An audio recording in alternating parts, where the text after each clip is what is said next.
ikituzanye nuko ngo twagura isoko. Urebye nko mu Rwanda Melody wenyine ni ugeze ku rwego rwo gukorabora n'abanyamerika rwo guhabwa ama award muri Amerika. Rero impamvu isoko ari ritoya nuko umuziki utari professional.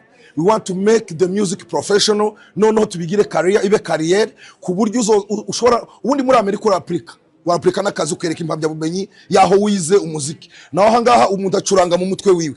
None uzafite diplome y'lisansi cyangwa ya high school, wararangije ishuri ufite diplome yako wize muziki, bizakorohera cyane kuba wo kwapurika akazi no mu bindi bihugu mu bantu batangaga ama award muri Amerika. Rero kugenda dukomanga dukingurira abana b'Abanyarwanda nicyo cyatuzanye kugira ngo tubabere abavugizi. So ni ibintu bikomeye cyane kandi byiza cyane tubonye, ni nka opportunity tubonye kugira ngo tubone ukuntu twakwiga turusheho guhimba ibintu bisobanutse. Yes, twahimbaga, ariko ikintu tugomba gukora cyane ni ukugira ngo turusheho guhanga ibintu bifite ireme, bifite message iri very broad. Kuva muri Leta Zunze Ubumwe za Amerika mu mujyi wa Indianapolis muri state ya Indiana niho twaje duturuka, nazanye na timu y'Abanyamerika twaje hano mu Rwanda kwakorera. Iki mwaje mu Rwanda kwakorera? Twaje gukorera mu Rwanda turi kumwe n'Abanyamerika bafite ishuri rya music, Emily na Warren, bakeneye gupromotinga abaririmbyi mu Rwanda, ari aba gospel, ari aba secular, ari hip hop, kugira ngo babishire muri systeme ya career cyangwa se ya academic, noneho bigishe mu buryo bwa production amanoti, noneho ku buryo abaririmbyi bo mu Rwanda n'umuco wo mu Rwanda n'indirimbo zizaja kuri level yo gukompetinga n'abandi kwisi.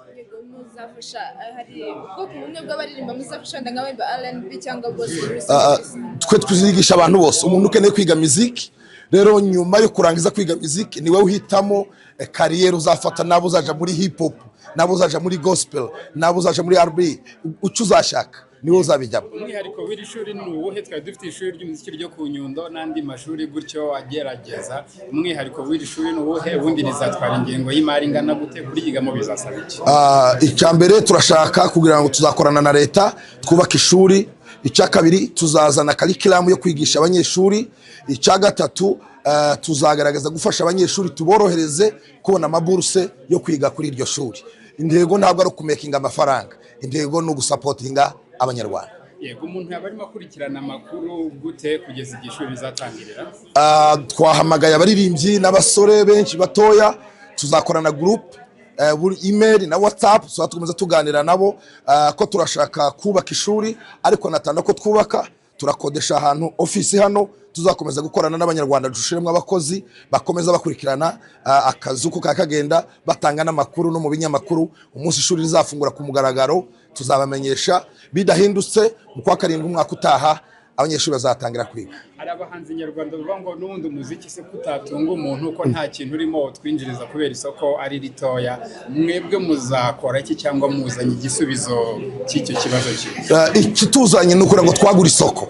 Urebye nko mu Rwanda Melody wenyine ni ugeze ku rwego rwo gukorabora n'Abanyamerika rwo guhabwa ama award muri Amerika. Rero impamvu isoko ari ritoya nuko umuziki utari professional.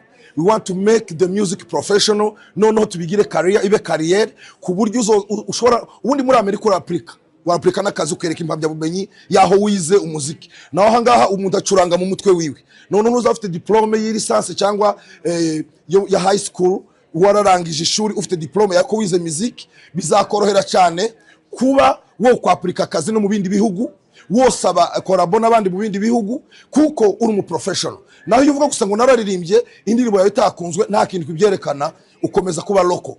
Niyo niko tuje kwagura mu buryo bw'imyigire ndetse no mu buryo bw'imiririmbire. Ikindi tuzokora, aba bagabo twazanye bafite network hanze, nka mwene data uyu Warren ari mu bantu batangaga ama award muri Amerika. Rero kugenda dukomanga dukingurira abana b'Abanyarwanda nicyo cyatuzanye kugira ngo tubabere abavugizi. Murakoze. Ariko mwatubwira gato iri shuri rigiye kuza n'ibyiciro bimeze bite, na yahe mahirwe no ngo kugira ngo umunyarwanda ryinjiremo bizasaba iki?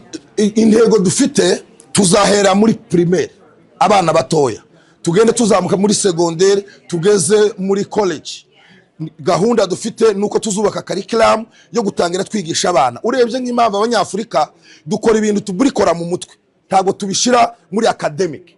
Rero turashaka noneho bive mu kinyarwanda gusa ngo ni ingoma mukubitaha ugure sente nurangiza upime gucuranga bikunde, ubundi abandi biga note. Iyo ugiye nko mu macaci y'abanyamerika usanga hari igitabo cy'indirimbo zo gushimisha iyo bita hymn, hakaba n'igitabo kirimo na note. Ijambo ryose rifite note yaryo. Noneho twebwe hari ibitabo ariko bidafite note. Rero twe tuzashikora indirimbo zifite note, twigisha abana batoya bagira n'amadiplome, babona impamya bumenyi, noneho bapurika akazi banagira kolabo n'abandi bafite impamya bumenyi. Rero nico kintu gishasha dushaka guhindura. Tureke gusa kuvuga ngo waririmbye, none uraburirimvye, noneho urashobora kuja mu ishuri yandirimbo yawe bakayigushira mu manoti. Urakoze. Tuzahera mu batoya ariko n'abakuru tuzabageraho kuko nitwubaka ishuri tuzakoresha bose. Urakoze. My name is Emily Good Perkins. I'm from the United States, but I grew up in Africa, so I consider myself part African. You have a great news for Rwandans. What is the great news? Thank you. I do. We are opening a Global Institute for Music, Creativity, and Innovation. We want to use all the musical talent that is in Rwanda and professionalize it, provide tools so that they can go out and be in the world as musicians, as music producers, as music teachers, and use their talents in a very professional way. What makes the school so special? The school is special because what we do is we center it on Rwandan heritage and Rwandan music and knowledge, and then we offer access to the global world so that they can go out and be successful, have successful music careers. So we provide tools in everything from music production to vocal teaching to music teaching to hip-hop. I know some people like hip-hop, to DJing. We want to encompass all of music and make it very relevant to the current music career system right now. Thank you. Give you a warm welcome. Thank you. It is my honor to be here. I love Rwanda, and I'm excited to start in July, and we have our first cohort here. Very exciting. Yes. Thank you. Thank you so much. Yes, my name is Warren Stickney, and I'm from the United States and work in music. Okay. And we're trying to bring something great to Rwanda Something to amplify great. what you already have. Okay, which is that's something great? What that I've done, or what something great we would bring to Rwanda? Yeah, sure. A music school? A music Well, school? the goal is to bring a music school and music curriculum and a way to develop the music industry for Rwanda so that it becomes international, just like K-pop has for South Korea. Why you want to partner with Rwanda to promote the music? Emily is from here and actually was born in this country and has a real passion for it. And when I look is the cultural riches here that are not being propagated around the world is a shame. So I really want to see this become something that's much more of a commonplace thing in the world, not just local here. Okay, as you said that this school will be a great. Can you describe those schools? The school would be a what? Music school will be great, a great school. Oh, a great Can you school, describe yes, with and what is the budget of the school? Absolutely. We're working on what the budget is. The amazing thing is we have teachers that will come from Columbia University and teach. So to get graduate students from Columbia to come teach is a miracle thing.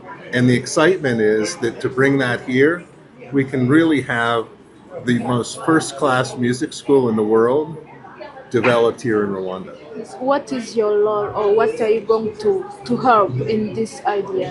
What I'm going to do is help bring all of the various factions together, from the Recording Academy to contacts that I have in the US, and kind of develop the infrastructure here and help build it so that you have this as a local treasure for you. Okay, what is your message to the Rwandan artists or musicians? That I think the artist is the most bright future, and it's the thing that's unlikely to be replaced by AI. So it's going to be really, really important to hone your skills and become brilliant, and we will help you. You already have the creative brilliance, we have the other part. Okay, you will establish the school next year, July, I think. What are the criteria to join the school? We have not developed that yet, but we have an inaugural class, and we want to make it very easy to get everybody involved, and we need everybody's help. Okay, thank you. Thank you. Piano, nsanzwe ncuranga piano, ndanayigisha. Murakoze. Ese urabona iri shuri rigiye kuza rya muzika ari iki kintu mwebwe musanzwe muri abahanzi rigiye kubafasha kitari gihari? Ya, ikintu cya mbere rigiye kudufasha twebwe twacurangaga, ariko ubumenyi twabaga dufite ni ubumenyi twabaga twishakishirije ku ma YouTube channel cyangwa se ku zindi mbuga zidufasha kubona bwa bumenyi. Donc ni nko nakwita kwihigira, ntabwo twari dufite ubumenyi dukura mu ishuri, ndetse ugasanga n'amashuri ahari hano nta mashuri adafite ikintu ashobora kugufasha kubijyanye na muziki. Ariko iri shuri ikintu rigiye kudufasha nuko tuzajya ku ruhando mpuzamahanga, tuzajya duhura n'abandi bacuranzi, ibyo bacuranga natwe twa turi capable yo kubicuranga, ndetse twanahangana nabo kugira ngo iryo soko ry'umurimo natwe turitsindire nk'abanyarwanda. Birabaye. Kwibwira ni ikivuga. Nitwa Jose, madamu MD n'umuraperi. Nitwa Ibyishaka Joseline, ndi umuraperi kazi. Yeah. Mushaka bashyira akantu. Ndo agaciro isanga mu buzima bugoye. Genda hirwe ndeguruka. Okay, so nitwa Ibyishaka Joseline, ndi umuraperi kazi, mbakinga umuhanzi witwa MD. Muramuzi ni umuhanzi ukomeye cyane kuko afite 3 Groove Award. So dufite umwana umwe yitwa Liam, umwana mwiza cyane dukunda, afite 3 years.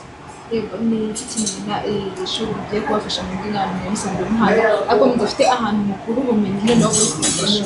So ni ibintu bikomeye cyane kandi byiza cyane tubonye, ni nka opportunity tubonye kugira ngo tubone ukuntu twakwiga, turusheho guhimba ibintu bisobanutse. Yes, twahimbaga, ariko ikintu tugomba gukora cyane ni ukugira ngo turusheho guhanga ibintu bifite ireme, bifite message iri very broad.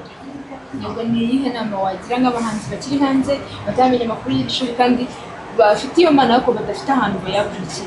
Yes, so we are the first cohort, musaze mutubaze, ariko aba bantu baracyahari, abantu bagiye iri shuri mbese. Guys, ndari batuye. Ni ishuri ryiza cyane, ni ishuri rigiye gukora ibintu more of vocal coaching, ibintu bya instrument teaching, ibintu bya mbese bya ibintu bya jazz twumva n'ibintu bya soap opera. Ibi byose baze mu Rwanda byaje, guys. So do not miss.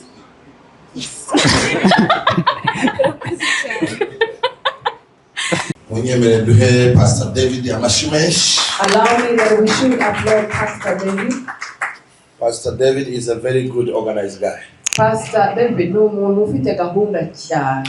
He knows how to do things well. Azi uburyo bwo gukoramo ibintu neza. That's why he's a writer. He knows how to write books. Niyo mpamvu ari umwanditsi akaba yandika ibitabo. Ndabanza kubashimira. I'd like to first thank you. Dushimira abagize team yo organiza iki gikorwa. Thanking the coordination team of this conference. Dushimira n'abantu bose batwitabiriye. And also thanking all our invitees who are present here. Nabamunyemereye nimwiha amashimeshi cyane. If you could allow me, then you can applaud yourself. Turi hano kubera ko tubakunda. We are here because we love you. Kandi turi hano yuko twemezanya namwe yuko hari icyo twakora kigahindura isi n'u Rwanda. And we are here because we agree with you that we can do something that is going to change the whole world and also transform the nation of Rwanda. Kandi turizera yuko hari impact bizagira ku buzima bwanyu. And we believe there is a great impact it's going to do in your lives. Turi hano kubw'igikorwa cy'urukundo. So we are here because of an act of love. Nta kindi kintu cyatuzanya. Nothing more, no more less. Kubera ko tubakunda. Not because we love you. Niyo mpamvu turi hano. That's the reason of our being here. Ejo twahuye n'abantu bose. Yesterday we met a different number of people. Ariko none twatagetinze urubyiruko. But now we are targeting the youth. Kubera ko ni mwebwe maso y'igihugu y'ejo. Because you are the eyes and the future of the nation for Kuko tomorrow. ni mwe mbaraga z'igihugu. You are the energy and power of the nation. Ni mwe mufite imbaraga zo kumakinga impact mu maboko yanyu. You have the power to bring an impact in your hands. Icya kabiri muracyafite igihe kirekire cyo gukora. And also you still have more time to do a lot of things. Imbuto tuza kuguteramwo. The seed in which we are going to plant in you. ufite indi myaka hafi 50 yo kwibyaza umusaruro. You have about more 50 years to also bring it be fruitful. Hello? You have a time to make sure the gift you are going to put in you, it must be fulfilled because you have a long time to live. Mufite impano ndetse n'imbaraga zo kugira ngo muzamure imbuto igiye kubaterwamo kugira ngo izaterwa ahandi nibura mu gihe cy'imyaka 50. Ntabwo twabazaniye gift. So we have not brought you an intangible gift. Twaje ku empowering a gift mufite. But instead we have come to empower the gifts that are in you. Ndaza kubisobanura nyuma. I will elaborate it more afterwards.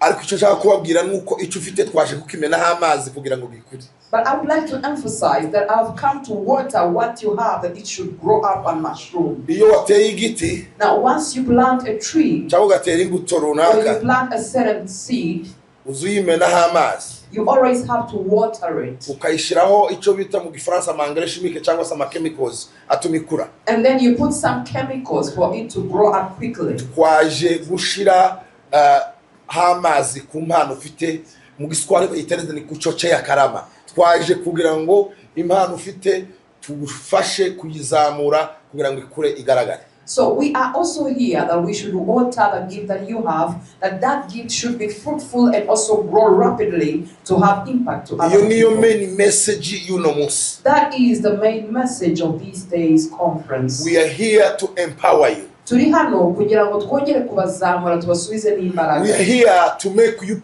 professional. Turi hano kugira ngo tubagire abaririmbyi banyabanyamwuga. We are here to expose you to the world. Turi hano kugira ngo tubashe kubamurikira isi. That's why we are here. Niyo mpamvu turi hano. That's why the government allow us to do this. Niyo mpamvu na leta y'u Rwanda yatwemereye kuba twakora ibi turimo gukora. Because we are here to make sure that Rwanda can be the star to the Africa and to the world, to the nations. Kuko turi hano kugira ngo Rwanda rusabe inyenyeri imurikira ibihugu byose byo muri Afrika ndetse no ku isi yose muri rusange. To be able to achieve that, kugira ngo tugere kuri ibyo rero, is to make our younger people professionals. Ni ugutuma abantu bacu bakiri batoya bakora ibyo bakora byose mu buryo bwa kinyamwuga. Kandi babikora ari abahanga cyane. And they should do it in a very professional, intelligent way. Now I'm not a professor. I'm just a preacher. Jewe rero ni umubwiriza butumwa burya ntabwo ari professor. And a motivational speaker. Kandi nkaba ndi n'umuntu uvuga kugira ngo usubizemo abantu imbaraga. But I'm not a musician. Ariko rwose ntabwo ndi umuririmbyi. But I'm a motivational speaker. Ariko ni umuntu usubizamo abene abo bantu imbaraga. Professional preacher. Kandi nkaba ndi umuvuga butumwa rwose w'umunyamwuga. Ghosts. But the music, ariko kubijyanye n'umuziki, I'm going to introduce the professors. Ngiye kubamurikira cyangwa se kubabwira abarimu cyangwa se abaprofeseri. We have Emily here. We have Emily, dufite Emily. Emily, she's a professor of music. Emily ni umuprofeseri wa muzike. And she own her private school for music. Kandi akaba afite ishuri rye ryigenga ryigisha umuziki. Let me tell you something. Reka ngire icyo mbabwira. Emily, she's a professional person I have ever seen in my life. Emily ni umwe mu bantu b'abanyamwuga jyewe nari nabona mu buzima bwanjye. Can you teach a child for 1 year a music? Ese birashoboka yuko wakwigisha umwana ufite umwaka umwe muzike? Emily, she start teach somebody music from 1 year until to university. Emily we uko abigenza ahera ku mwaka umwe w'amavuko abigisha muzike bakageza no muri kaminuza bakaminuza. He teach all the sessions. Yigisha inzengo zose. Now she's a little professional guy. Rero ni umuntu ukora ibintu mu buryo bwa kinyamwuga bwiza cyane. After she finished her school, nyuma arangije amashuri ye, she went in Dubai to start the curriculum for music.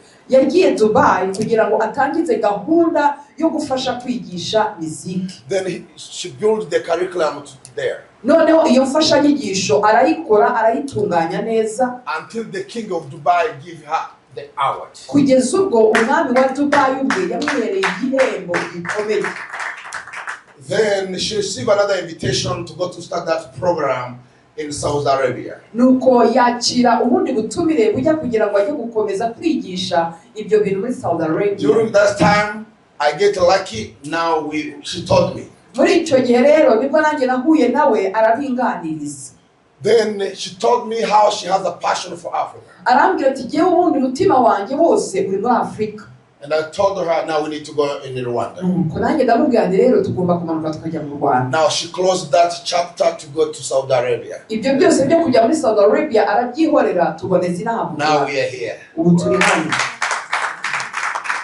Now we must support her to make sure her vision is successful. Kubw'izo mpamvu tugomba twese kumushyigikira kugira ngo iyerekwa afite rizasohore neza. She wants to build the African music professional. Arashaka kubaka umuziki wa Kinyafurika mu buryo bwa kinyamwuga n'abakora bakawukora mu buryo bwa to have kinyamwuga. notes. Ndetse no kugira note za muziki. And to teach people how to compose song. No kwigisha abantu uburyo bwo guhimba indirimbo. Until to level for production. Kugeza urwego rwo kugira ngo bazisohore. Now we are here with Professor Joe. Turi kumwe na none na Professor Joe. Professor Joseph. Professor Joseph is the one that teaches to Emily's school. Numwe mu barimu mu ishuri rya Emily. Now he came here only for 2 days. We ari hano gusa iminsi 2 gusa. He has a flight tonight. Iri joro afite indege isubira mu rugo iwabo. Because he has another activity this weekend. Kuko afite indi mirimo ari gukora muri weekend. But because he loves you. Ariko kubera urukundo abakunda. Because the passion they have for you guys. Ndetse n'umutima no gushaka gukora cyane ku bwanyu. He pay a ticket from America to Rwanda for only 2 days. Yariyemeje yishyura tike y'iminsi 2 gusa kugira ngo aze mu Rwanda abashe kubafasha aganire nabo. They will tell you how they're gonna empower you to make sure you are professional in your music career. Bagiye kuganira namwe ku buryo barushaho kubazamura kugira ngo kariyeri yanyu ya muziki irushaho kumera neza. We have Nicole. Dufite Nicole. Nicole, she's the angel for Rwanda. Nicole we ni marayika w'u Rwanda. She has a passion. Nawe mu mutima we hari bimwuzuyemo. To work together. Kugira ngo njye nawe dukorane. To help orphans. Dufashe abana b'imfubyi. And the poor people. Ndetse n'abantu bakennye batishoboye.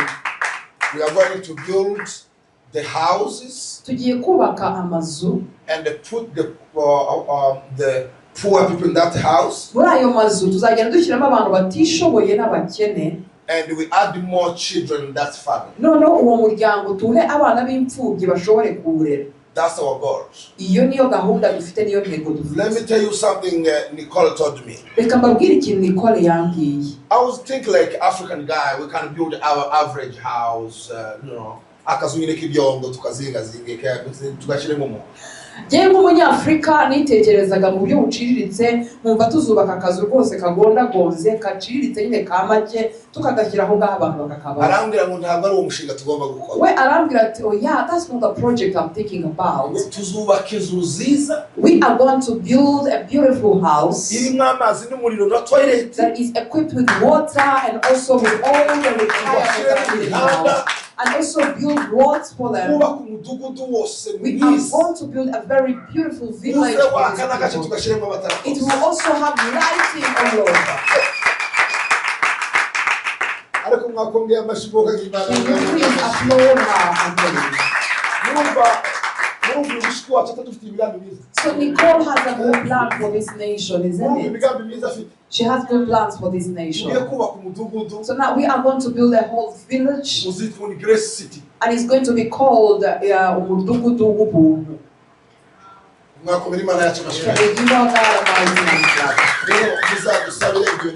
So now you can pray for us that we should achieve our target. I'm going to introduce you our brother, rero ngiye kubakirira undi mwene data, businessman, umucuruzi, a leader, umuyobozi, a politician, umunyapolitike, financial advisor, ndetse umujyanama mu by'ubukungu. Somebody who has a passion for Africa. Kandi nawe afite umutima wa Afrika. His name is Brother Warren. Izina rye yitwa Warren. Uyu mugabo ni umucuruzi. This man is a businessman. Ni umuntu ugira abantu inama mu buryo bw'amafaranga. And he's a financial advisor. Ariko yasize ibintu byose ariko akora. But then he left everything behind he was doing. Aza kugira ngo abane nawe. And he came to be with us this day. Ikindi And more to that, asobanukiwe system ya Amerika cyane. he understands the American systems. Sometimes murana abanyafrika bagira ngo musinge bazi system ya Amerika. At times I meet some Africans and they know I'm very well intelligent in the systems of They think Emmanuel knows America. American system so well. And they think Emmanuel, I know those things very well. But you could go send it out That's the guy. But I call you Abaza kubasobanurira uko abantu bahabwa ama-award abaririmbyi bahabwa ama-award kwisi. And he is going to explain to you how some of the artists we have seen receive these Grammy Awards. Yakoze research asanga umuririmbyi w'umunyarwanda wenyine wageze kuri level yo kuja muri Amerika agahabwa ama-award ni Bruce Melody wenyine. And he has made his own research and found that one of the artists in Rwanda who is capable to go and receive a Grammy Award in the US is Bruce Melody, and I've never seen him before. And so now his burden is for him to carry all these Rwandans artists to that level. Let us applaud him, for he is going to connect Rwandans with these Americans. And we believe we are going to have more Rwandan citizens that are going to be at that level with music. And I also have to tell you this, that we are going to achieve it. And something else I'm going to talk to the youth before our brothers can speak. Many people, they look at me as a pastor and also a bishop. Yes, we also sing gospel songs. So for those who sing secular music, they think we have left them behind. So here I am not in the church.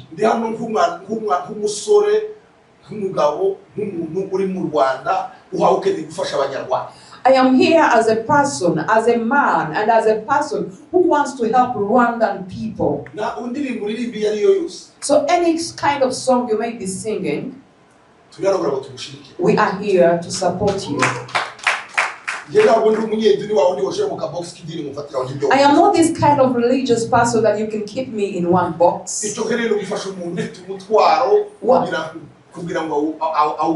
My passion is to help these people with a burden and a passion to achieve their passions. It's for us to always elevate and uplift your gift, that we take it to another level. Something else I'm talking to Emily.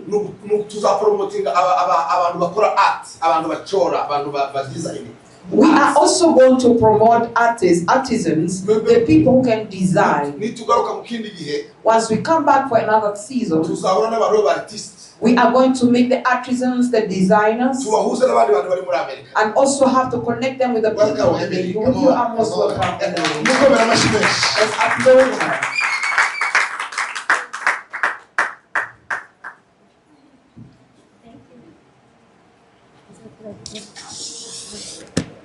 Good morning. Thank you all for being here today. It is an honor and a pleasure to be here and to speak with you. I was born in Nairobi. And I lived in Gulu, Uganda. And then in Kinshasa. Until I was 9 years old.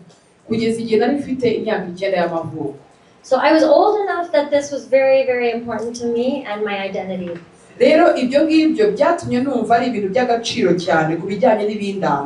And I feel very African inside in many ways. And that is why I turned Saudi Arabia down. So that I could do work here in Africa. Yes. So I want to announce that we will be opening a wonderful institute for music here in Kigali.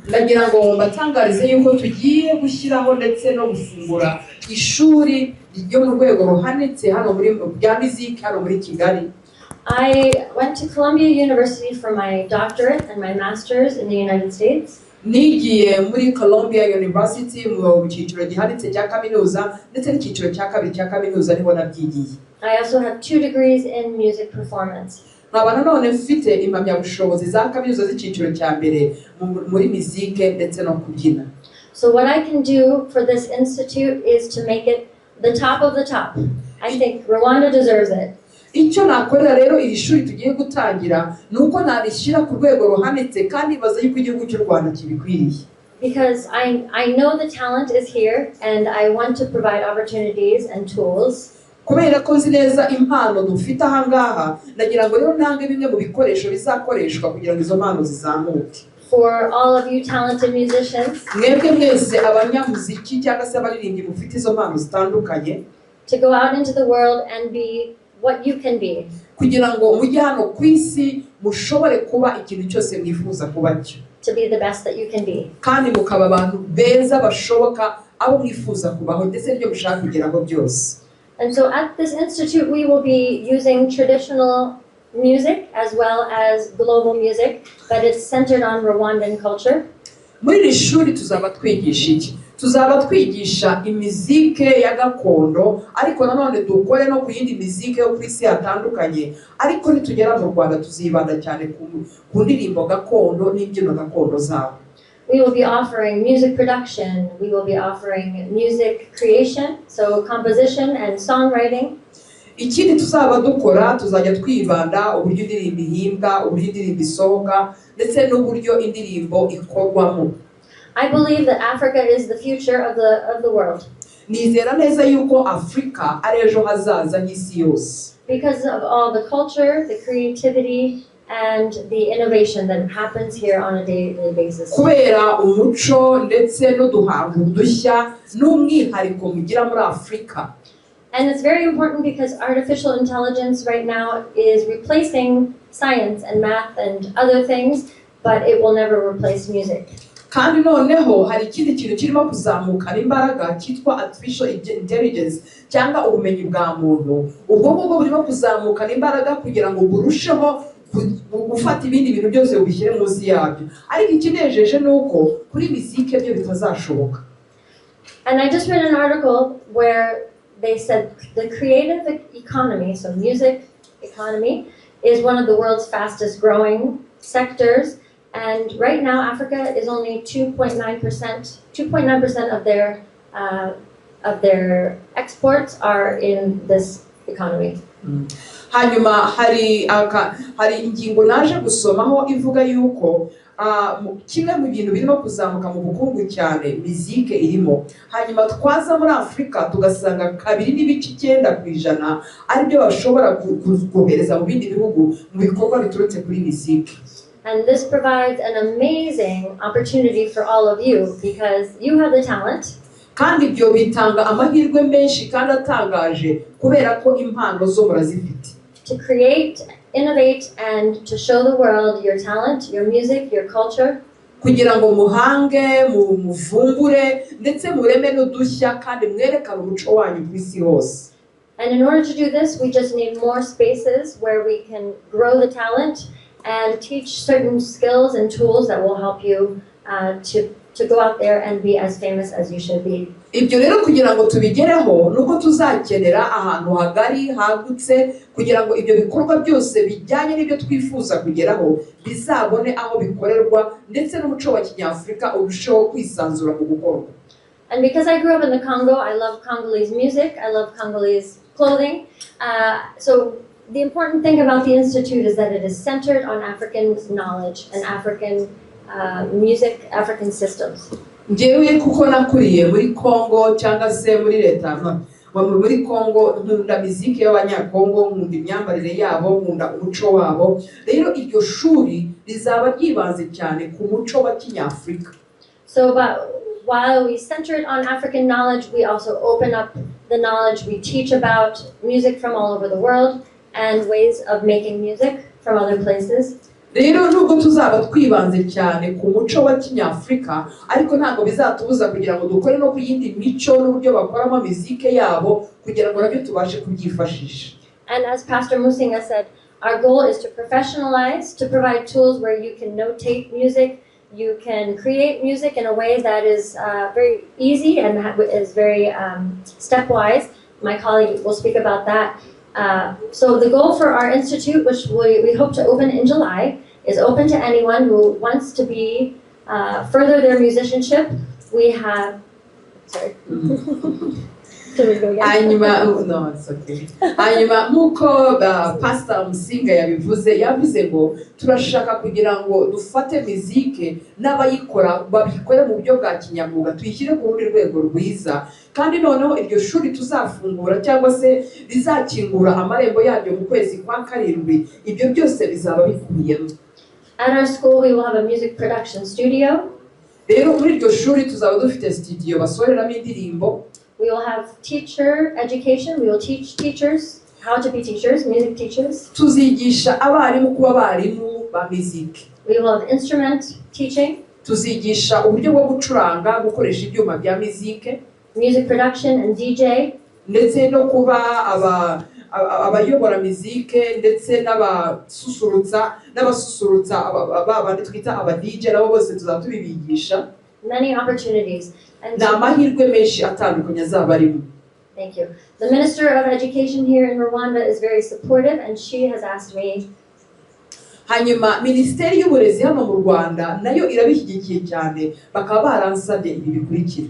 She's asked me to develop a certification program so that people can come and learn and be certified in any form of music, performance, teaching, production. Bansabye kugira ngo nshyireho gahunda y'imfashanyigisho, uburyo umuntu azajya aza akiga akabona impamyabumenyi cyangwa se impamyabushobozi y'ibintu yigiye muri iryo shuri rya muziki. I want to say great thank you to the Minister of Education for the support. She wants to have music in the primary schools and to have music be part of the schooling system here. Rero ndagira ngo nshimire ubwo bufatanye Minisiteri y'Uburezi yatweretse, kuko bo icyo bifuza barifuza yuko muzike yakwigishwa ku nzego zose z'amashuri, haba ari muri primaire, haba ari ayisumbuye, yose kugira ngo yige muzike, abana bose bige muzike. Thank you. So I'm very excited to say in July, hopefully, most probably, ndanezerewe cyane no kubabwira ngo mu kwa karindwi ndizera neza ko uko bizagenda. We will open our institute. Iryo shuri rizaba rimaze gufungura amarembo. And we will start the certification process. Tutangire uburyo bwo kugira ngo duhe abantu impamyabumenyi bakwiriye mu byo bize. And we hope to make it as relevant for all of you, to make it an opportunity for you to have careers in music. Kandi turagira ngo tubakingurire amarembo n'amahirwe menshi kugira ngo murusheho kugenda mutera imbere mwiga muzike ku rundi rwego. And because of my contacts at Columbia University and Boston University, we will be bringing in the best professors, the best music performers, the best DJs. Bitewe rero n'uburyo n'imikoranire yanjye n'abantu batandukanye nko muri Boston University, nzajya nzana abarimu babifitiye ubumenyi kandi babahanga, tuzane n'abandi bantu batandukanye bakora nk'abaproducer muri muzike ndetse n'abasusurutsa ba DJs bose tuzabazana. And we are passing out a paper. It has a list of some of the things that you will be able to explore at our institute, and it's everything from DJing to Western classical instruments, trumpet, violin, flute. Yego, hari urupapuro rurimo kunyuramo hagati yanyu ku buryo buri muntu wese ari bugende areba izo nzego zitandukanye, ibyuma bicuranga bya neberu, bya inanga, ibyo byuma byose, DJing byose birimo, muraza kugenda mubibona ku rupapuro rurimo kunyuramo hagati yanyu. And we are going to empower Rwandans who are amazing musicians to get to the highest level. Kandi rero turagira ngo twongere kuzamura abaririmbyi bo mu Rwanda bagere ku rundi rwego rushimishije. So I hope you join me. Thank you. I hope you join me at the Institute or tell friends about the Institute, because we want to make this a very important thing for your people. Nizera neza yuko muzafatanya nanjye mukaza muri iryo shuri cyangwa se mukabitangariza n'abandi yuko hari ishuri ryo kwiga muzike riri mu Rwanda noneho. Thank you. And my colleague Joe and I are developing curriculum for specifically for Rwanda. And so I'm going to have him speak a little bit. Joe is an amazing, famous music producer. He has written songs for famous pop stars. He's written songs for famous movies and TV shows. Sorry. hanyuma mugenzi wanjye Joseph agiye kuza abaganirize kuri gahunda turimo gukora gahunda y'imfashanyigisho tuzifashisha mu kwigisha iyo muzike. Hanyuma rero we akaba ari umuntu ukomeye w'ikirangirire wakoranye n'abaririmbyi batandukanye b'ibirangirire, abakinnyi ba filime batandukanye kandi babaye ibirangirire. Rero yakoranye nabo kuko afite studio nini cyane. And he is working in the industry right now. Kandi ubu ngubu niwo murimo akora, niko kazi arimo. So he will be teaching how to do it azajya yigisha uburyo bikorwa from his current experience. kandi akoreshe inararibonye afite kandi atari ya kera ahubwo yavuye. I want to welcome Joe. Ndagira ngo rero mbahe ikaze Joe. Thank you. Hello, hello. Murakoze, hello. How is everyone? Ese mumeze mute mwese? Good. How many musicians or songwriters or both do we have in the room? Ese ni bangahe banditsi b'indirimbo abaririmbyi barimo hano? Nice. Yeah. Bega byiza. Great. Well, as Emily introduced me very well and gave a pretty good summary of what I'm going to talk to you about. Nuko Emily abambwiye akabambwira neza mu buryo bwiza nanjye nezerewe ngiye gukoreramo.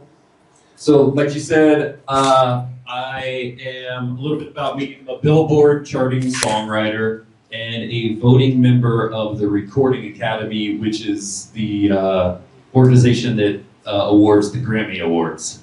Yewe ndumwe mu bantu bakorana na Billboard kandi ndetse nkakorana ndi muri rya tsinda ritora abantu bazashyikirizwa cyangwa se bazahambwa Grammy Awards. Oh, thank you. That organization later asked me to be one of their music composition and songwriting instructors on their new online platform several years ago during the pandemic. Icyo kigo rero vuba aha cyaje kunsaba yuko na bumwe mu banditsi ndetse no mu bahimbyi b'indirimbo nzajya nzikorera ku murongo cyangwa se kuri mudasobwa cya gihe igihe twari turi mu cyorezo cya COVID. So it's been my pleasure and my passion to help other people who are interested in songwriting or just music in general to help them build a career and show them that it's possible. Ibyo rero igihe cyose yewe byambereye nk'ikintu cy'inkoramutima kimba ku mutima kugira ngo mbashe vuba ansaba yuko nazamufasha mu kwandika gahunda cyangwa se igeno y'uburyo gahunda y'amashuri yo kwiga muzike yakorwa cyane cyane mu bana batoya. And then the more we got to know each other, she asked me if I would help write a curriculum for songwriting and storytelling, as well as another curriculum for music production. Noneho uko turushaho kugenda tumenyana nanone ansaba yuko nakwandika gahunda y'imyigishirize y'amashuri ya muzike mu buryo bwo guhimba indirimbo ndetse no kuzikoramo. So the way I have approached the songwriting curriculum is exactly how I write songs, which is very organic and well, Emily said successful, that's not what I was going to say. Rero uburyo nandikamo uburyo iyo gahunda y'imfashanyigisho nashyizeho yo kwigisha muzike nayikoze mu buryo neza bw'uburyo nanjye nandikamo indirimbo. Nababwira yuko ari bwa buryo bwiza kandi mu buryo bw'ibintu bifatika biriho nanjye nkora. So I have a question for everybody. Ikibazo rero nshaka kugira ngo mbaze buri muntu wese. Ndagira ngo nyibaze. I'm sorry. Oh, yes, that's right. Hey, yeah, thanks. Raise your hand if you think, and I'm not gonna, I'm not calling on volunteers. I just want just some information. Rero hari amakuru ushaka ntabwo ari abantu b'abakoranabushake yenda nshaka kugira ngo ndobanuremo. Who here believes that they could never write a song? Ese ninde muri mwe wibaza yuko muri we bitabaho ko yashobora kwandika indirimbo? Anyone? Everyone can write a song. Hari. Whoa. Yeah. Udashobora kwandika indirimbo yuko muri ubushobozi ntabwo afite. Sir, I respectfully disagree. rero wowe wamanitse akaboko ndagira ngo mubwire ngo ntabwo nemeranya nawe. Because I think anybody who's old enough to observe their surroundings and then put that into words is old enough and able to write a song. Kuko umuntu wese ufite imyaka y'ubukure ubasha kureba akitegereza hanze uko ibintu bimeze, bene uwo muntu afite ubushobozi bwo gufata bya bintu yarebye akabishyira mu magambo akabyandikamo indirimbo. There are, I'm sure you all know a lot of people who say that they're not musically talented, or they don't play an instrument, or they can't sing well. Nzi neza yuko mwese muzi abantu bavuga ati yewe sinaririmba neza, yewe nta n'impano yo kuririmba ngira, nta nubwo nzi uburyo bigenda sinzi ko nabishobora. And while that may be true, every single one of us can still write songs because we can all write lyrics. Yewe nubwo ibyo byaba ari inkuru mpamo, ariko ndagira ngo mbabwire yuko ahangaha twese buri muntu hari injyana afite muri we kandi iyo njyana yayikoresha. Lyrics are just the stories that you each have in here from what you have seen and observed in your lives. Ibyo wanditse ayo magambo y'indirimbo ni ibintu ufite ku mutima cyangwa se nimba mutima zawe zikubamo ushobora gusohora ukazishyira mu magambo. So I can and want to help teach how to write songs, which is the same way I would help you write a song is the same way I would write a song by myself. Rero jewe numva aribwo buryo bumwe nabafasha kugira ngo mushobore kwandika indirimbo, kandi uburyo muzabibigishamo uburyo bandika indirimbo niko nanjye ubwanjye nzandika. But one thing I can't do ariko ikindi ntakora is write a song from your perspective. Ni ukwandika indirimbo bijyaniranye n'aho muri. Only you can tell your story. Ni wowe ubwawe wenyine ushobora kutubwira inkuru yawe. Which is very important because to me, songs and music equal culture. Kandi ibyo ngibyo ni ukuri, kandi kuri jyewe nemera yuko indirimbo yose igizwe n'umuco w'ahantu. Songs and music are entertainment, yes, and people make money off of it, yes, but it's also a way of telling our stories through generations and passing our history along and how we feel about certain times. Yego indirimbo ni nziza, abantu barazicuruza bakazibona nk'amafaranga, ariko nanone indirimbo ni uburyo bumwe bwo kubara inkuru yawe, iyo nkuru ukayibwira urubyaro ruzaza nyuma yawe ndetse n'abandi bantu bazaza nyuma yawe utagihari yenda. And I honestly believe that each of you could do that, and that's why I'm here and I want to help. Kandi nizera neza cyane yuko mushobora kubikora, akaba ariyo mpamvu nyamukuru yanzanye hano. Now really quickly before I pass this to Brother Warren, mbere yuko rero ijambo mwene data Warren who would speak more about Grammys, etc. uza kutuganiriza kuri Grammys cyangwa se ibihembo bitangwa mpuzamahanga. I just do want to mention that also part of the curriculum is professional development and showing you how you can use these skills in real world outcomes. Ndagira ngo mbabwire yuko iyo gahunda y'imfashanyigisho twakoze nayo iri mu buryo bumwe bwo kugaragaza uburyo wakora indirimbo kandi ugaragaza ibikwerekeyeho ndetse n'abantu ibikwerekeyeho byose. So you may think the only way to make it in the industry is to become a big pop star or yenda ushobora kwibaza uti kugira ngo mbashe kujya hejuru cyangwa se nsinde muri kariyeri ya muzike nuko nabikirangirire nkaba icyamamare kimenyekana na bose cyangwa se umuntu uzwi na bose. There are so many other ways ariko hari ubundi buryo bwinshi butandukanye to enter the industry kugira ngo winjire muri muzike, as well as do very important work and tell your stories. kandi ugakora akazi gakomeye kandi ubara n'inkuru yawe bwite. Real quick, I'll just list some. Ndagira ngo mbabwire bimwe nabateguriye. So one thing I got into was writing for TV and film music, which is its own separate industry. Rero kimwe na nkora no kugira ngo nandike indirimbo zica ku mateleviziyo cyangwa se n'ibindi yo kuri mateleviziyo kuko ibyo nabyo ni itsinda ukwaryo rihariye. You can become a performing songwriter. Waba umuntu wandika indirimbo z'abantu bazimurikira abandi. Or a songwriter/producer, which in America we call beat makers. Cyangwa se ukandika ndetse ukanazisohora, muri Amerika tubyita ngo beat makers. Nuko tubyita Rwanda siziko nayibabwiye. And you can also become a songwriter for a publishing company.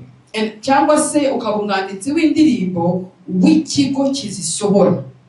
But because of technology, ariko nanone kubera ikoranabuhanga, you can put your own music out and make it on the TikTok charts. mizike yawe cyangwa se indirimbo zawe wazikora ukazishyira ku rwego ruhanitse kandi rushimishije. Social media is big. You can do this yourself. kubera ko dufite imbuga nkoranyambaga kandi zo zikorera akazi keza cyane. But there's other ghostwriting, production, demo creation, consultancy, teaching. ariko hari ibindi twita ghostwriting. Yeah. Okay. Hari ghostwriting. Sinzi niba uko nabibasobanura ufate ghostwriting. Tujya kubisobanura mu Kinyarwanda byaba ari ibindi bintu. So it is ghostwriting. Araza kwibasobanura muri magambo arambuye cyangwa se no gutoza amajwi ndetse no gusohora indirimbo. But those are just a few examples, but just to show that I'm sorry? Oh, okay. I just wanted to demonstrate that or explain that there will be professional development along with the teaching the songwriting and music production. Ndagira ngo gusa basobanurire yuko hari uburyo bwiza bunonosoye bwo kwandikamo indirimbo no kuzisohora tuzagenda tubigisha kandi bwiza. And as Bishop Musinga said earlier, I am leaving later today, but I do thank you so much for allowing me to visit your beautiful country. Rero nk'ukuntu Bishop yabivuze yuko ndaza gutaha nimugoroba kandi nanezerewe cyane kuba mwanyakiriye nkabasura. It was every bit as beautiful as I was told. So thank you again for all of your time and your lovely smiles. Igihugu ni cyiza rwose nk'uko nabibwiwe niko nabisanze.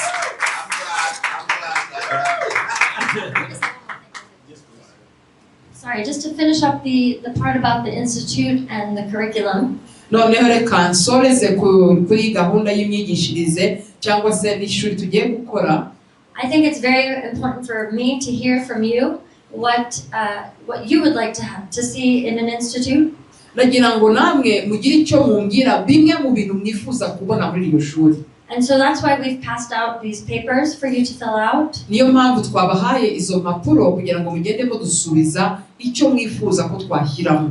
And if there are 5 people at the end who would be willing to be interviewed by me, niba hari abantu batanu nibura baboneka bashaka kugira ngo mbe nabagira ibibazo mbabaza bikeya, I would appreciate your wisdom and I would appreciate your insight. Byanezeza cyane kwakira ibitekerezo byanyu bitandukanye into what you would like to see in a music institute in ku bintu bimwe bitandukanye mwifuza kuzabona muri iryo shuri. Yes, thank you very much. Murakoze cyane. Let me try to make in practice what we are learning here. Reka ngerageze kubivuga muri make ibintu turimo kwiga hano. Try to put in practice. Kubishyira mu bikorwa. I'm trying to sing. No ko ngerageje kuririmba. Umwanya ngiranye na Emily yambwiye ko hari ndirimbo akunda mu buryo budasanzwe. For the little time I've had with Emily, she told me there is a beautiful song she loves to listen. Mambo sawa sawa. Mambo sawa sawa. Yesakiwa enzini. Mambo sawa sawa. Mambo sawa sawa. Mambo sawa sawa. Wow. So this is very easy to put it in a practical way.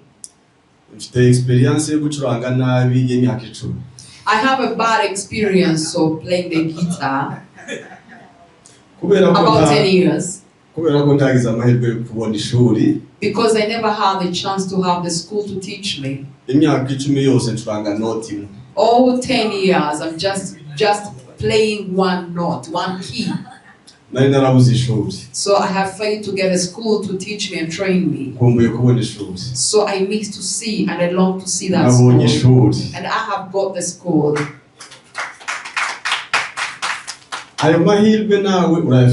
You also have this opportunity. We used to hear about it in the US. And now today the opportunity is present before us. I don't have the chance to speak a lot. But I have heard a lot. bavandimwe bari hano. So brethren who are present here, ndagira ngo tujye muri session. I'd like us to move to another session. Dufate amafunguro. And we should take our breakfast. Aduha imbaraga yo kumva no kwandika. To energize us to hear and also write. Ushobora kubinyemerera tukabikora gutyo? You allow me that we should do that for a few minutes maybe. You want to speak? Oh, yeah. Wow. Reka dusengera amafunguro. Let's pray for the meals. Mana ibyakozwe turabishimiye. God, what has been done, we appreciate. Aya mafunguro tugiye kuyafata twishimiye. We are going to serve our meals happily. Duhesheje umugisha amasambu yacu. We bless our land that produces it. N'abayatunganyije. And everybody preparing the meals. And we too are going to have the meal. The glory is unto you all the time. Amen. In the name of Jesus.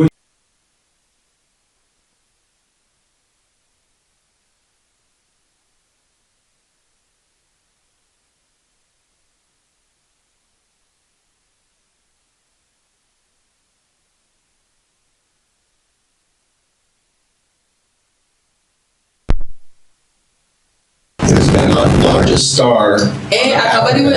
akaba ariwe muririmbyi warushijeho kwamamara muri icyo gihe.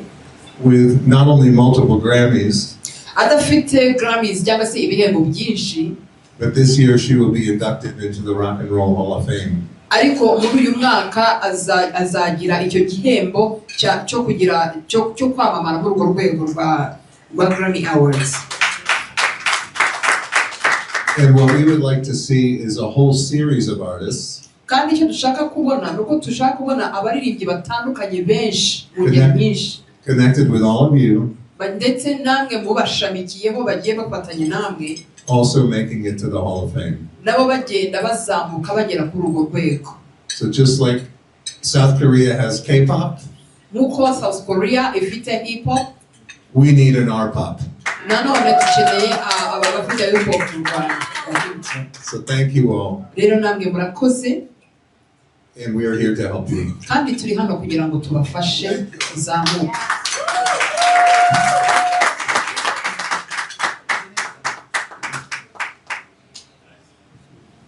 Ibyo nari navuze nibyo bibaye. What I earlier said is what just happened. Amagambo make ariko aremereye. Few words but with heavy meaning. Niko mu muziki bimera. That's how in music goes. Nta kurondogora kubaho. You don't have to speak much.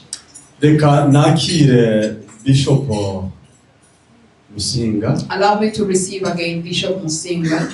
Nibiba ngombwa kwaza kunyakira abandi bantu barikora. And also it was necessary to receive other people, he will. Hanyuma turaza gusoza tubakira byibuze nk'inyunganizi ibitekerezo nk'abantu abatanu. And we are going to have the Q&A session after about 5 people who are going to contribute, compliment, or even ask questions. Turaza gusozanya n'utuntu twagashya.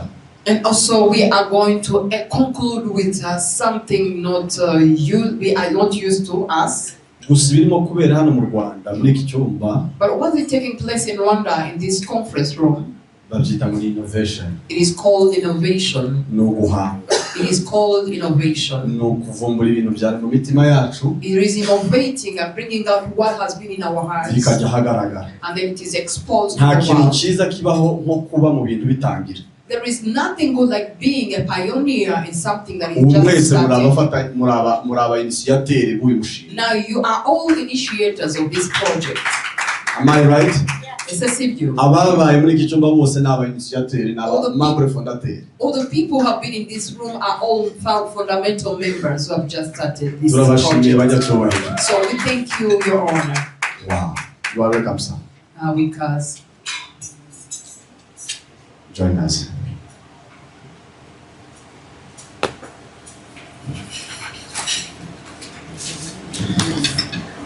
We are running after our time. turimo turagerageza gucunguza uburyo umwete. Kandi n'umwanya wo gusoza. It is a time to conclude. First of all, ndashimira abaspeaker bacu ba mbere. Then I would like to appreciate all our first speakers. Mubakomera amashyi menshi. Can we applaud them? Bavuze neza. They have given us good speeches. God bless you. Jambo rya kabiri. And the second word, ndashimira abantu bose baje. I'd like to appreciate each and everybody who came. ijambo narinzi ko ndibuvuge niryo Pastor David avuze.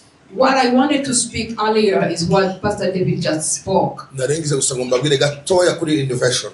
I just wanted to tell you about something called innovation.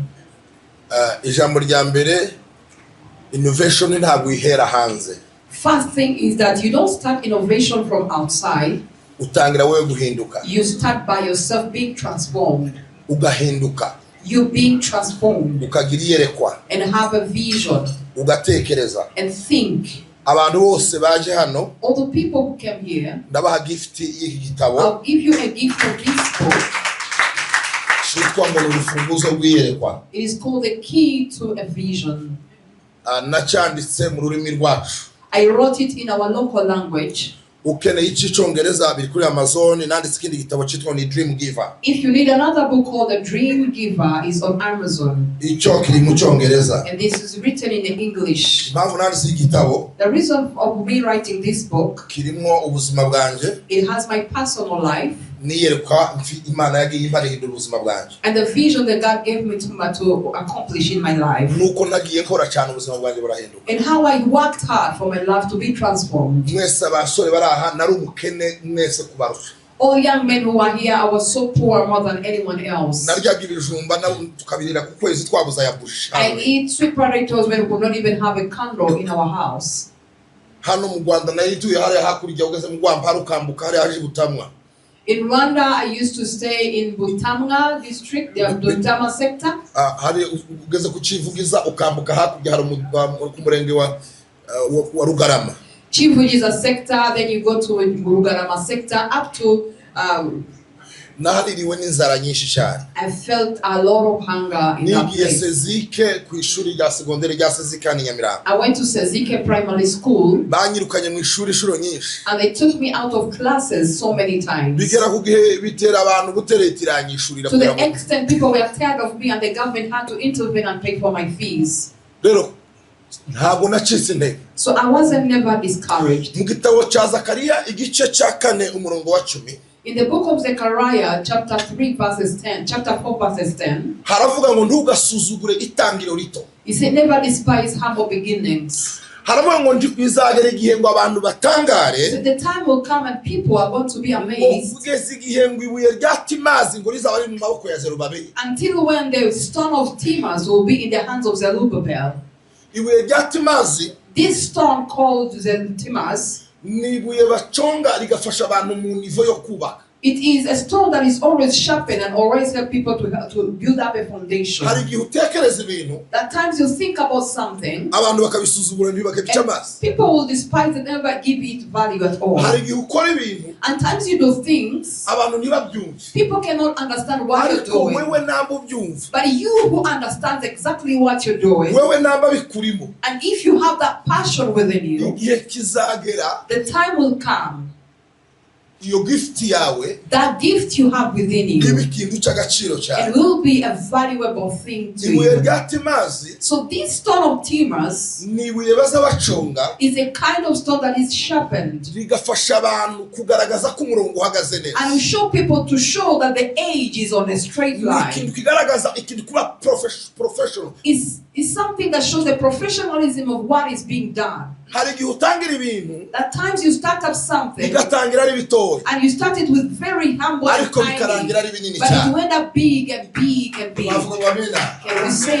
hari igihe amen? utangira ibintu At times you start things abantu bakabona ko hawukina, and people think you're just joking, ariko igihe kiragera but the time will come bakagushaka. and they're going to seek you. Elon Musk yavuze ijambo nkunda kubwira cyane. Elon Musk used this term that I'm going to use as well. Elon Musk yaravuze ngo Elon Musk said, ngo ntugafate umwanya wo kurwana n'abantu bakurwanya, never take time to fight those people who are fighting you. ntugafate umwanya wo gusubiza za kritike, Never time to take time to go and answer your critics. uzafate umwanya wo gukora ibikureba. Only take time to do what concerns you.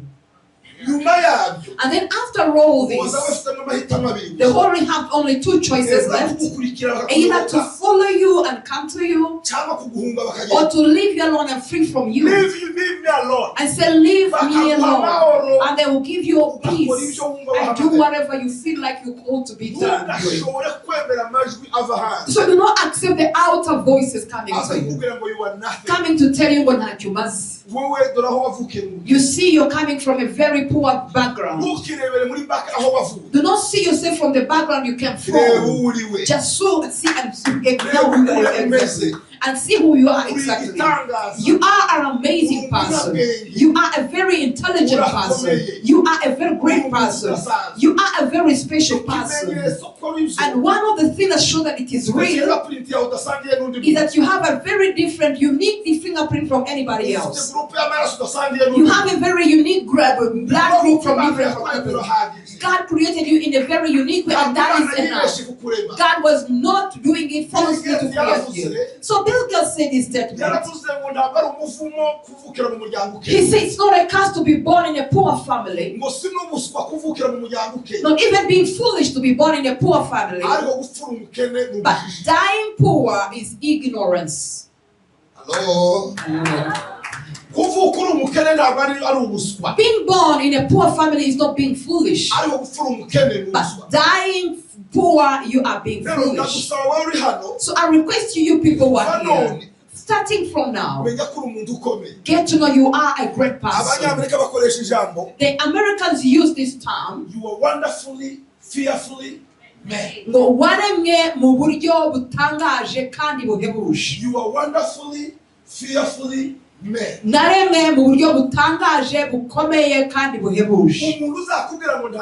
anyone to tell you that you are nothing, tell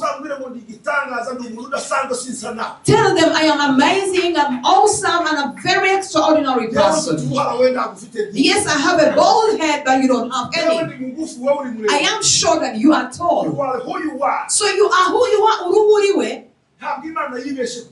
God did not do it just mistakenly. And the pastor Mesa Otana in Ghana, he went to school in the US.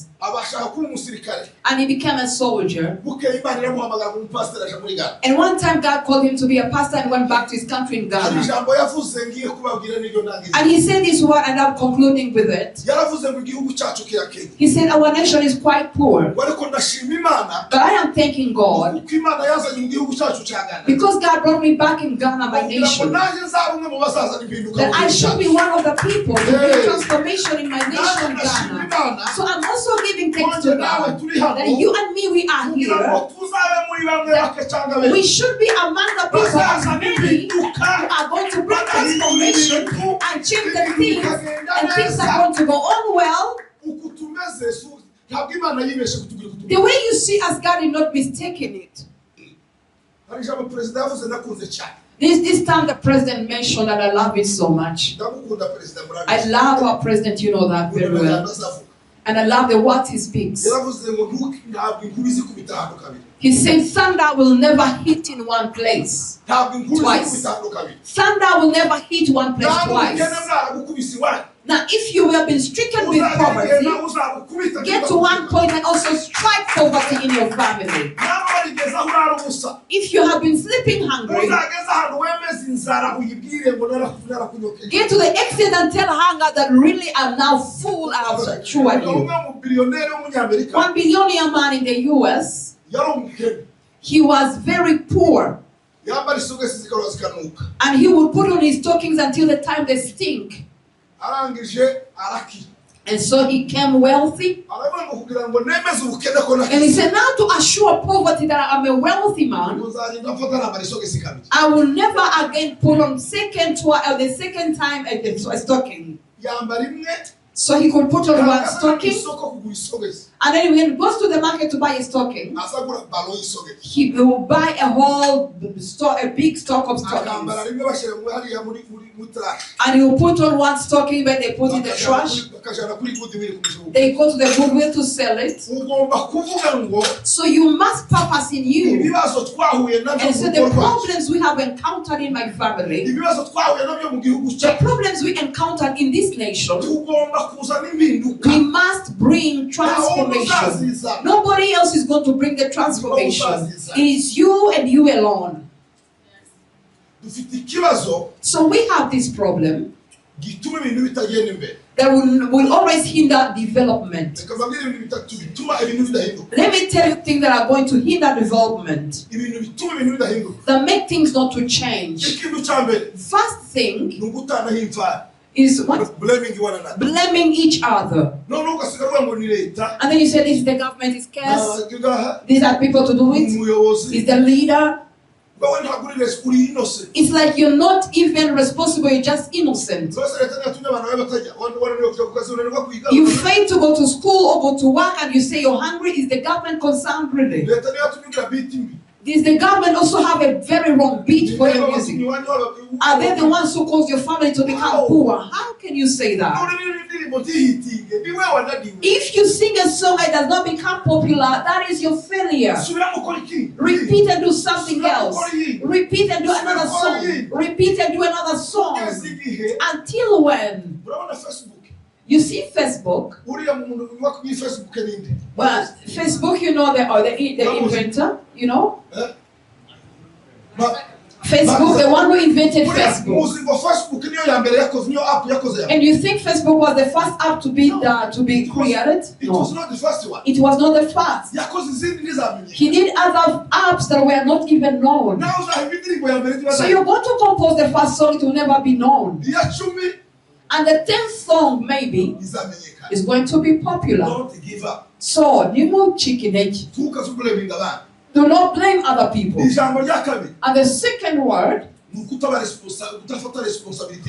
not to take responsibility of your problem. Take responsibility and say, nobody is going to change my life. It is I in person. And third, is people to be idle and do nothing and think people are going to do everything for them. Nobody is going to change the nation of Rwanda except for the Rwandan citizens. Nobody is going to change your home place except you. God help you. And may God do good to you. We are together. Each and everybody present here. Once you go outside, get a gift of this book. And others who need to buy it, you're going to find it in Nkuruziza. Thank you so much. May God bless you. The reason why I'm standing up and it's accepted is because what he is saying, it is written down. I had to take the microphone because he has what he's saying is written in this book. Dr. Bishop Musinga akunda Rwanda akunda abanyarwanda. Bishop Dr. Musinga, he loves Rwanda and loves the Rwandan citizens. Arabivuga akanabyerekana. He says it but also shows it. Our time is up and I have nothing more to say. He gave a gift of these books. Because of time, he could maybe take a photo with each and every one.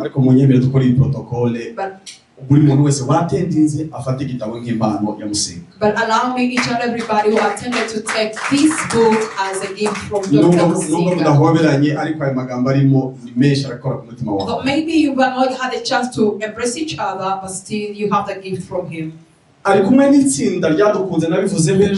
together with a team that has loved us so much, like I said yesterday. And in their history or their originality, they are Americans. But in love, they are Rwandan citizens. We thank you so much for loving us. We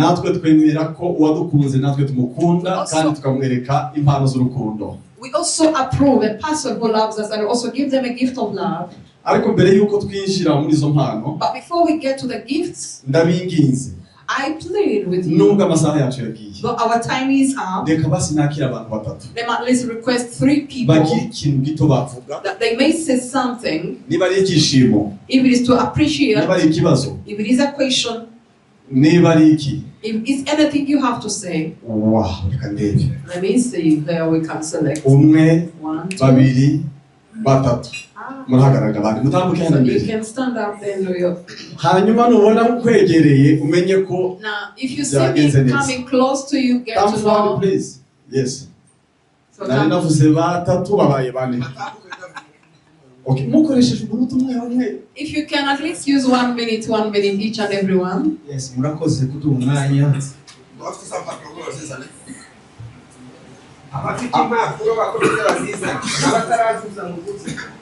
Okay, murakoze cyane. Izina aho waturutse, ikibazo cyangwa icyifuzo? Nitwa Muhoza, abantu benshi bazi ku izina rya Gipombe. Mpagarariye abacuranzi benshi barenga 122. Wow. Bari bafite ikibazo mu buzima bw'umwuga wabo. Rero ndabashimira ko udasobanura. Arabikora rase. Ndagutegereje kusoza. Kugira ngo ukoreshe igihe gitoya. Okay, I can be correct. So my name is Muhoza and I am in here to study for different instrumentalists, about 120 plus instrumentalists in Rwanda, and they have been having this common problem that I'm going to mention. Icyo nashaka kuvuga ni ugushima mu buryo dusubijwe. Turasubijwe kuko twari dufite ikibazo cy'ubumenyi. Dufite impano ariko zitubakitse mu buryo bwa siyansi. Ko music ni art ariko yigishwa yabaye develope ifite ubumenyi bugenda buhinduka buri munsi. Niyo mpamvu dukeneye kuba updated kugira ngo dukore ibintu tuzi twumva dushobora no gusiga umurage mu bana bazadukomokaho. So my igisubizo kirabonetse. Turabashimiye Dr. Pastor watuzaniye abantu beza kandi ngenda muzi amateka yavuze. Imana ihumugishe cyane. So this is a word of appreciation to you because you have brought a solution to us. We instrumentalists have been having a problem because music is an art and as well as a science. It is something that keeps on developing year by year and also being updated. So we are happy and we appreciate that you've come to give us the knowledge we need, the skills we need, and also update us on the current way of doing music. Thank you. Murakoze, nitwa Dieudonné ariko nzi ku izina rya MD Dieudonné, umuhanzi ndirimba injyana ya hip hop. Ikindi nkabandi mu itsinda ry'abaraperi hafi 15 dufite itsinda ryitwa Street Light. Dukora indirimbo zihimbaza Imana n'injyana zitandukanye, harimo amapiano, harimo na dance. Noneho dufite twari tumaze iminsi dufite imbogamizi zikomeye cyane, ariko numvishije Pastor Musinga nje namurebye kuno ahagaze kuno avuze ijambo rya hip hop numva bivuza hano kuko numvaga ijambo hip hop ritamuva mu kanwa ariko yabivuze numva ndabyibushye cyane. Reka ngire icyo mbabwira nabo kugira ngo baseke. Yes, my name is Dieudonné, or they commonly call me MD Dieudonné. And I am one of the people who leads a group that dances. We are called Street Light. Yes, we are called Street Light. And also we sing hip hop music and also we dance. So now you are here, you have come to tell us about this music. When Pastor mentioned about hip hop, something came up in me and I felt swelling within me because this was something touching my heart. Ndimo bantu bakunda kurira ino njyana. Ndayiririra cyane kuko mu Rwanda amatorero mwese murabizi, amatorero ntabwo iyi njyana bayiha umwanya, naho tugeze usanga bavuga ibintu bitandukanye, cyane cyane murabizi Abanyarwanda. Ariko ubu ndashima Imana yuko mu by'ukuri iryo jambo ryumvishije hano ngo hip hop igiye gutezwa imbere, kandi nabonye n'abafatanyabikorwa abashitsi baje kudusura bakunda iyo njyana, byese bituma nanjye mu buzima bwanjye numva igisubizo kigarutse. So I'm so thankful and also happy because hip hop is going to be brought to another level, because commonly in churches it was not being given the value it deserves. So now as you are going to promote it, you have come here to promote it and also take it to another level. I really feel happy and I appreciate that. Nagize amahirwe mu Rwanda higeze kuba amarushanwa yitwa Groove Awards. Nabashije gutwara award mu myaka 3. Mfite ibikombe 3 bya hip hop. Ni nayo mpamvu nakomeje kwiririra cyane mvuga ati kuki mu Rwanda bataduha umwanya ngo tuvuge ubutumwa hirya no hino. Hari amacaca twakira, hari n'amacaca twakira, kandi tuvuga ubutumwa bwiza bwa Yesu Kristo mu rubyiruko rukunda iyo njyana cyane. Ariko turashima Imana ko Imana iduhaye abafatanyabikorwa abadushyigikira abatwumva kugira ngo iyo njyana ikomeze itere imbere kandi Imana ihabwe icyubahiro. Murakoze cyane. And in Rwanda we have been having what we call the Group Awards, and I've been the nominee for 3 years of the Group Awards. But then my heart has been swelling and also hurting because of hip-hop music not being given the value it deserves. That you find that it is spreading the gospel of the Lord Jesus in the most of the youth. But then you find that some churches accept us and other churches do not accept us. But now you are coming to promote it. I really appreciate it. Thank you. Murakoze cyane. Twari Valence Nabandi, umunyamabanga nshingwabikorwa wa ONG yitwa Murikafu, which means Shine Africa. Yes, I am one of the general secretary of one of the NGOs working in Rwanda called Shine. Shine Africa? Shine Africa. Shine Africa. Our purpose is to promote artists, especially the singers. Impamvu yacu nyamukuru ni ukugira ngo tuzamure abahanzi bakiri bato. The main activity we do is just writing the songs and give them to the singers. Ibyo dukora cyane nuko twandika indirimbo twarangiza tukaziha abaririmbyi. But also we know that there are some people who are best at writing, at singing, but are not able to produce the songs. Ariko nanone tukagira abantu bazi kuririmba, bazi kwandika indirimbo, ariko batazi kuzisohora mu buryo bwa kinyamwuga. So for the short ability we had, we have been able to support some artists from the villages especially. Mu bushobozi buke twari dufite twabashoboye kuzamura impano z'abantu bamwe cyane cyane abo mu byaro bya kure. And recently we have been able to sign the MOU with the Ministry of Art and Youth. Hanyuma vuba aha twasinyanye amasezerano y'ubwumvikane hagati ya Minisiteri y'Urubyiruko na Siporo. But meanwhile, the problem was searching for the partners, because for us, it was our money, our own money that we've been using, and the limitation was about finding the sponsors and the partners to continue this activity. Ariko nanone imwe mu mbogamizi twagiraga nuko twabonaga abafatanyabikorwa mu buryo bwo kudushyigikira ndetse no mu mifatanyirize yo mikorere y'ibindi byose twakoraga.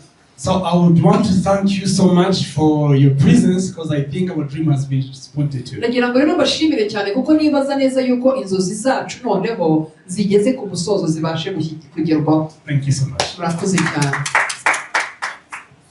Murakoze. Nitwa Edizo. Mu buzima busanzwe nkora akazi ka music production. Nk'uko abandi bagiye babivuga, turishimye cyane ku bw'aya mahirwe tubonye. Akenshi wasangaga ama opportunity aza muri industry ya music areba buri gihe abaririmbyi abacuranzi, ariko ugasanga industry ya production kandi ntabwo batugeraho cyane, kandi mu by'ukuri n'ibyo biga ibyo bazi bikeneye kuba produced kugira ngo bigere hanze abantu babyumve. My name is Edizo and I am working in a music production, and currently we've been seeing, we produce songs for singers, but then currently we've been seeing that we have been seeing sponsors for singers and so promoting songs, but then we have not been seeing people who come to promote or also educate the music producers. So dushimiye abavandimwe nabonye umuproducer uri ku rwego rwo hejuru, ndizera ko nk'abaproducer tugiye kubona amahirwe natwe kugira skills zo gukora indirimbo zishobora kukompeta ku rwego rw'isi, ko mu by'ukuri ibyo twakoraga nyine usanga aribyo twagiye twirwanaho, ariko kuba tubonye amahirwe turabashimira Imana. So I appreciate that so much, because we have had a chance to see one of the great producers with us here. We appreciate you. And now I think what we are going to do is something more professional, because currently what we've been doing is something we've just been picking around just on our own experience. And now we are going to have a chance to learn from you in producing more capable and professional songs.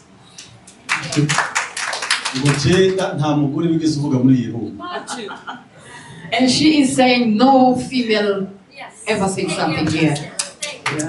So thank you very much. I am Jocelyn. I'm the wife of MD, the rapper. So when I married him, I found when he's a rapper, so I have to back him up, because I go on stage with him. So many of you, if you don't know me, then you don't know hip hop. So you can watch us now. We are called JD Family. So it's Jose and Diodone, JD. Yeah, so we love music so much. We have a 3-year-old boy called Liam. He's a lovely boy. He loves music so much. So we have been wondering where to put him so that he can grow up into that. So we had that. Emily does music for small children, so we love that. Another thing is to ask, what do we need for us to be in that school? How much, or are we the first ones to be the first cohort? Yes. Or what? So I love that. The second thing, I am a leader of a Sunday school. We have been trying to make 100 children's choir with English speaking, especially traditionally, mixing it with gospel, mixing it with, something very big. And we have been wondering whom to partner with. So we are so happy. We would love to partner with you. You are so lovely. May God bless you so much. Thank you so much. Ndatekereza ko abantu yabisobanuye abantu bafite ibyo bavuga benshi cyane. So we have a number of people who can say many things. Beautiful. I really appreciate all of your stories. Nakoze mwese kusangiza inkuru zanyu kuri ibintu zinkora ku mutima cyane. I really could sit here all day and hear from each one of you. And we might not have time today, but please find a way to share your story with me.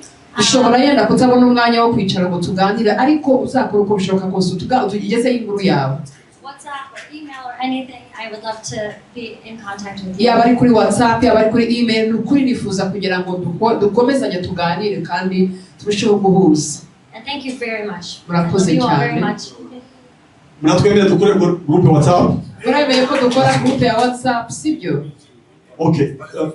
Mbere yuko dufata foto y'urwibutso, Before we can take a group hari impano photo, dushaka kubaha abazifite nimwihute. the gift you want to give out Kuri ibyo mwakoze byose Dr. Musinga n'abandi ni mu gufasha u Rwanda. all that you did, Dr. Musinga and all the other people Hari you were ibintu helping dukunda mu Rwanda. Rwanda munyemera abashyitsi bacu mutambuke hano imbere. The things that we love here in Rwanda, our visitors can come. Please. Igihe muzaba munaniwe mwagezi wanyu, When you are at home and now relaxed, hari ibintu bigarura ubwenge ku murongo That's some of the things bikavura umunaniro. that will take away your stress and fatigue. Nimupfundure izo You mpano can zanyu. open up your gifts and then show them. Please. Ba cameraman mudufotorere izi mpano zigiye hanze. Cameras, you could take the photos of these gifts. Wow. Ibi byose ni made in Rwanda. All these are made in Rwanda. Urenze u Rwanda ntahandi wabisanga ngeretse bigurishijwe. Beyond the borders of Rwanda, you cannot find them anywhere Imana else. ibamugisha mwinshi. God bless you so much, our Hanyuma visitors. mu Rwanda tugira abanditsi n'abahanzi. And in Rwanda, we have authors and also artists. Nanjye ndi umwe muri bo. And one of them. Ibi ni ibitabo tubahaye biri mu rurimi These are rw'icyongereza. the gifts of the books I give you. It is in Muzabisome. English. Read them. God bless you so much. God bless you so much. Abadukurikiye namwe mwakomera Imana And amashyi. those who are following us also can give God a mighty hand clap. Reka dufate ifoto. Let's take a group photo. Muze mwese. All of us come, let's take a group photo.